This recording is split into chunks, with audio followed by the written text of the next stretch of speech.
Hi, I'm Rachel Stravelli, and today we are talking about self-talk.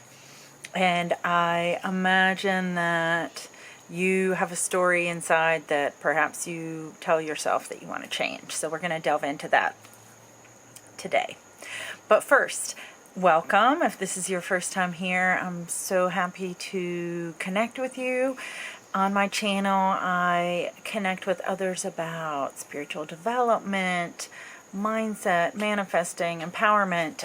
Really, we are just working to deeply connect to ourselves, our intuition, our own wisdom inside, and connect to the divine, and live a greater life. Because that sounds like that's a pretty good idea, I think. All right, so welcome, and go ahead and give this a thumbs up, and if you've subscribed to the red subscribe button below, then you will always get announcements and notifications when I put out new videos. I put out videos at this point in time once a week, but I'm aiming to do more than that, so you'll know when more come out. So I have spent a lot of time in my life reflecting on my self-talk.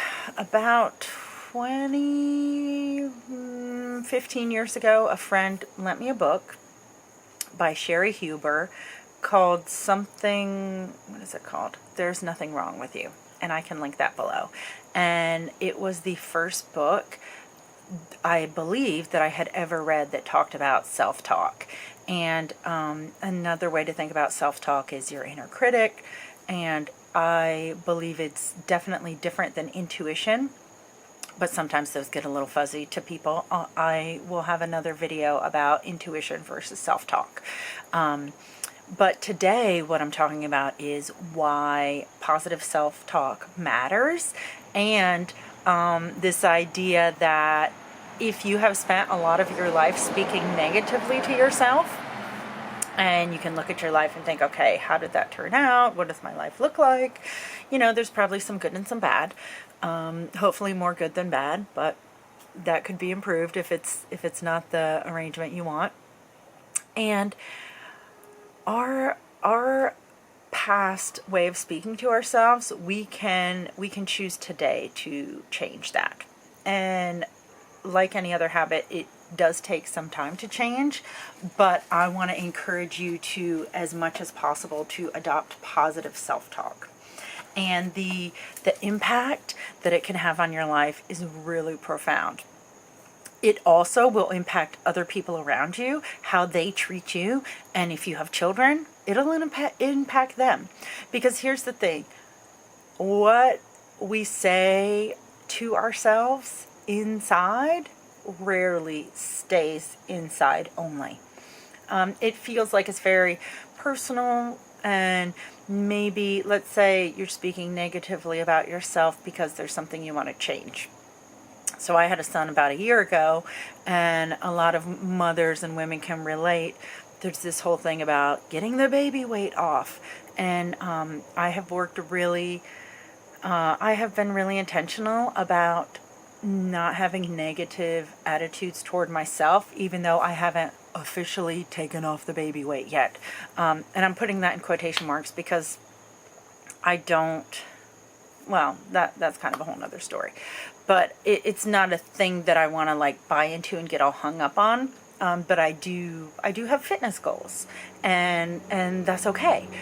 But, and research will back this up, me having a fitness goal is different than me beating myself up internally, using negative language to myself about my weight. So if I tell myself, you're lazy, you're fat, why are you like this? Why did you eat that extra piece of chocolate? Why are you drinking beer? Oh my gosh. And like going on and on about the negative things.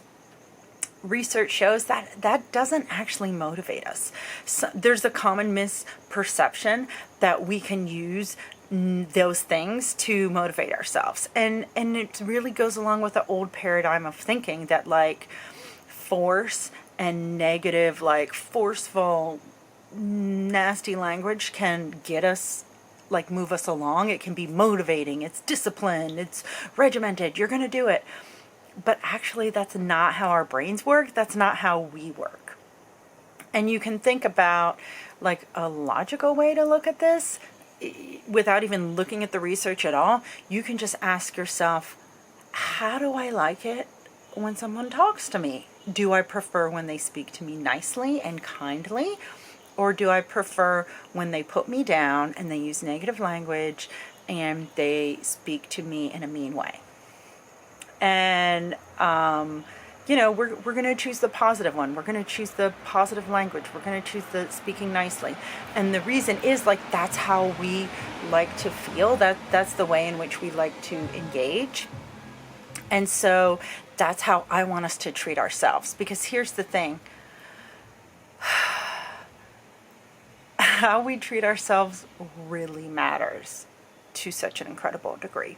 And how can you expect other people to treat you nicely if you aren't doing it to yourself? And I understand if you have a habit of speaking to yourself negatively. And I can make another video all about like good habits that we can use to shift our self-talk. But today, I really just want to convey to you the importance of speaking to yourself nicely, because when I am compassionate with myself and kind with myself, it is much easier for me to not have a beer, or to not have 2 beers, or to eat less chocolate, or to be more mindful about what I'm eating, to choose to eat more vegetables. And that will then shift this, how my body looks. If I am speaking kindly to myself, I'm more likely to put my shoes on and go for a walk than if I am putting myself down. Because here's the thing, and this I know from personal experience, and I'll have to see if there's research that backs this up, but I'm sure there is. Some of us, if we start speaking negatively to ourselves, it becomes like this negative spiral of just like downward spiral into depression and negative self-talk. And, oh, I'm not working out, and I didn't lose the weight, and I'm not moving ahead on this project, and now I'm a loser, and oh, I bet my husband doesn't even love me, and my kids don't even like me. And before you know it, you're like in this like, it's not even self-pity. It's just like this negative state of finding all the wrong things about yourself. And so let's say, like for me, you're trying to make healthier food choices and drink choices and all of that. There are quite a lot of people who go to food or sitting on the couch or staying sedentary and overeating as a form of escape. Well, how do you think if you're talking negatively to yourself, that's going to impact that whole cycle? It's just going to keep it going in like this really terrible merry-go-round loop of treating yourself poorly, internally, externally, And I want us to stop that. Like, I want us to start treating ourselves with compassion. So one of the easy things that you can start to do, that's a really super simple thing, is, so our brain loves open-ended questions and loves a challenge. Like if you ask it to look for something, it's going to spend a lot of time looking for it. The mind loves to do this. It's kind of just one of the ways in which we're wired. It's a pattern-seeking physical mechanism. So if you give your mind, your brain, this task of an open-ended question or something to figure out, you're going to keep on looking all around you till you figure out what that thing is. So let's say you want to have some more positive self-talk.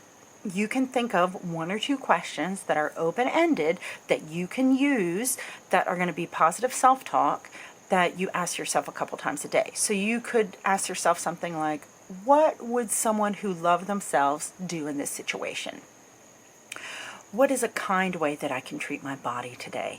How would I react to this situation if I was treating myself with love and compassion? These are some sample questions. I'll see if I can brainstorm some more and put those in a link that you could sign up for on my website. But I use questions like this, and the really amazing thing is what happens is your brain starts looking for ways to solve that problem. So if the problem or the open-ended question is something like, what if I loved myself? How would I act if I loved myself? What What if I made only healthy food choices? How would I feel? What would that look like?